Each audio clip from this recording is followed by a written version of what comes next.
you know, Laguna, because they have these sandstone cliffs, there are all these hidden beaches.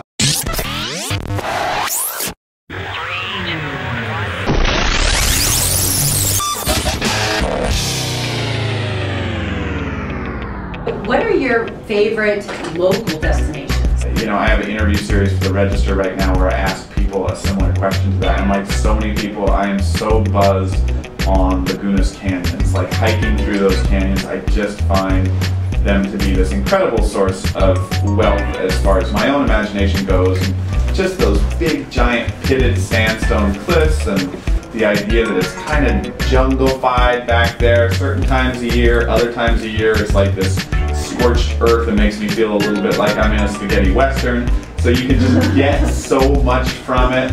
I love the canyons. I'm a big beach person because I'm an avid surfer.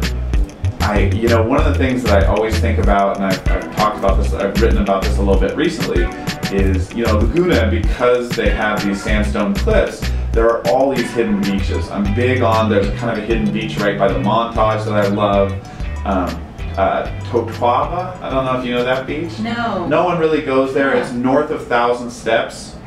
And it's this great beach that is, you know, there's a huge fight over it with the Coastal Commission right now because it's part of a housing community, a very wealthy housing community, and eventually they're going to lose because everyone has in California, and they're going to have to put in public access. For now, it's a really great place for people who don't live there to walk over at low tide or swim over at high tide from Thousand Steps and get this completely isolated beach, you know, mostly to themselves, except for the couple people who live there. So it's a cool spot. Yeah, that's what I love about Laguna Beach, is all the hidden coves. And I grew up in Newport, but Newport has got that big, wide beach, and you can see, you know, all the way down it.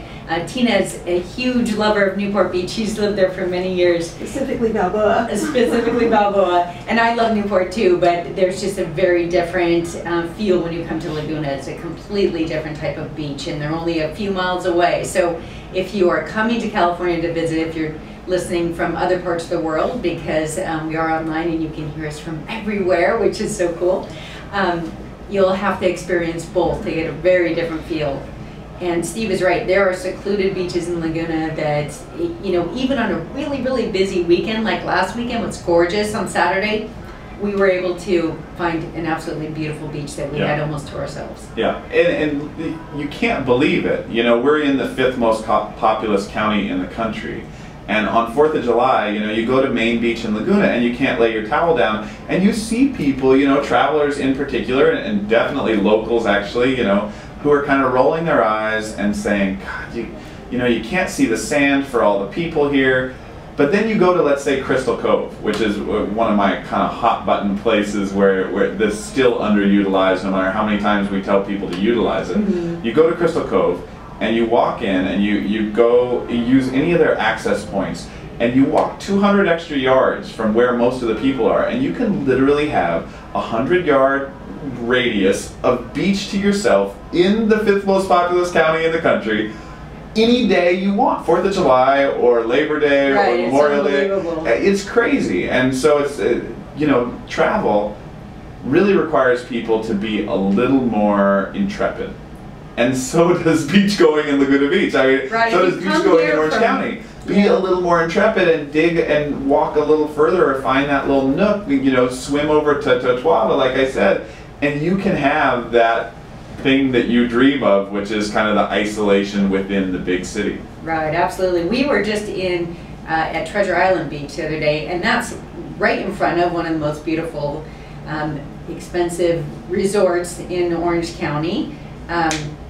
The Montage. The Montage thing. Thank you. The name of it. No, it's okay. I love that beach too. But it's a beautiful beach, and even though the resort is right there, there's nobody on that beach. And in May, as you are, I'm sure you're well aware, there were, you know, humpback whales and killer whales playing in that cove there. It's unbelievable, and it happens all the time. And you know, that's a great example. Treasure Island's a great example because people don't know that the Montage, actually part of their leasing agreement with the city is that they pay to upkeep that beach. Right. You know, and so the Montage has been doing a good job keeping a little bit of green within that resort. And there are other places in the city that have done a good job, and you know, we've done a great job as a city, and also some of the organizations working out in the canyon, protecting the canyon. Absolutely. And keeping the canyon really green. Crystal Cove Alliance is doing a fantastic job, and we're going to have Laura Davik on our show. And Crystal Cove Alliance in Crystal Cove, they've done a fantastic job. Shout out to Harry Helling there, who does it. You know, their whole team does a great job. So those are great examples of conservation. I also write a green column for Coast Magazine, which is owned by the Register. And those are examples of great conservation efforts that have really worked and really helped us preserve what we all love about this area.